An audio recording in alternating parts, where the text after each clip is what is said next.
సాధించాడు. ఆయన business man గా సక్సెస్ఫుల్,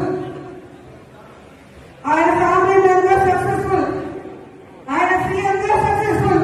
ఇంకేమవసరం ఉంది? కానీ రాష్ట్రంలో కూటమి ప్రభుత్వం వచ్చిన తర్వాత వాళ్ళు చేస్తున్న అరాచకాలు, విధ్వంసాలు చూసి మనని నమ్మిన కార్యకర్తలు మనం కాపాడుకోవాలి, మన కోట్లేసిన ప్రజలకు మనం అండగా నిలబడాలన్న చిత్తశుద్ధితో ఆ రోజు నుంచి ఈ రోజు వరకు పని చేసుకుంటూనే వెళ్తున్నారు. అలాంటి వ్యక్తి కోసం మనం పనిచేయగా ఉంటాం. మరి ఎవడో కేసు పెడతాడని ఒకడు, ఎవడో జైల్లో పెడతాడని ఒకడు ఉద్యోగం తీసేస్తాడని ఒకడు ఇలా భయపెడుతూ మనని ఇంట్లో కూర్చోబెట్టాలనుకుంటున్న కూటమి ప్రభుత్వానికి మనం చెప్పాల్సింది ఒకటే, నువ్వు కేసు పెడతావా పెట్టా, జైల్లో పెట్టా,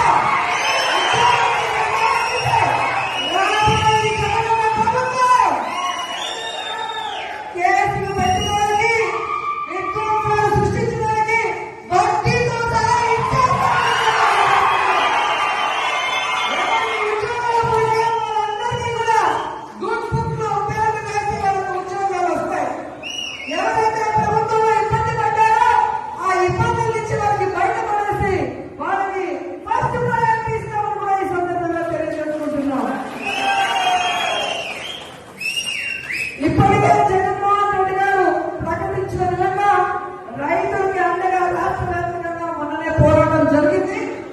రేపు ఈ విద్యుత్ బిల్లుల పెంప మీద రాష్ట్ర వ్యాప్తంగా నియోజకాల వారీగా ఉద్యమం జరుగుతుంది. అందరూ కూడా వచ్చి ఆ ఉద్యమంలో పాల్గొనాలని కూడా ఈ సందర్భంగా తెలియజేసుకుంటున్నారు.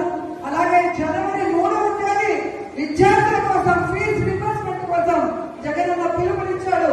అందులో కూడా మనం అందరం పాల్గొనాలి, ఈ ప్రభుత్వానికి బుద్ధి చెప్పాలని కూడా ఈ సందర్భంగా తెలియజేసుకుంటున్నాను.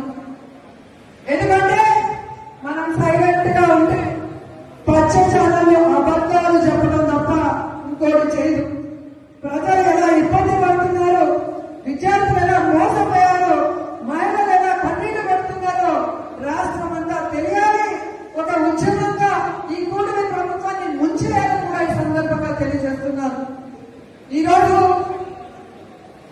ఇంత వర్షంలో కూడా పార్టీ సర్వసభ సమావేశం అనగానే ఈరోజు ఒక్కొక్కరు జగనన్నకి మేమున్నామంటూ బయటకు వచ్చినందుకు మీ అందరికీ పాదాభివందనాలు తెలియజేసుకుంటూ ఈ కార్యక్రమాన్ని ఇక మన ఎంపీ గురుమూర్తి గారు మాట్లాడాలని ఆయనకి హ్యాండ్ ఓవర్ చేసుకున్నాను. Thank you so much.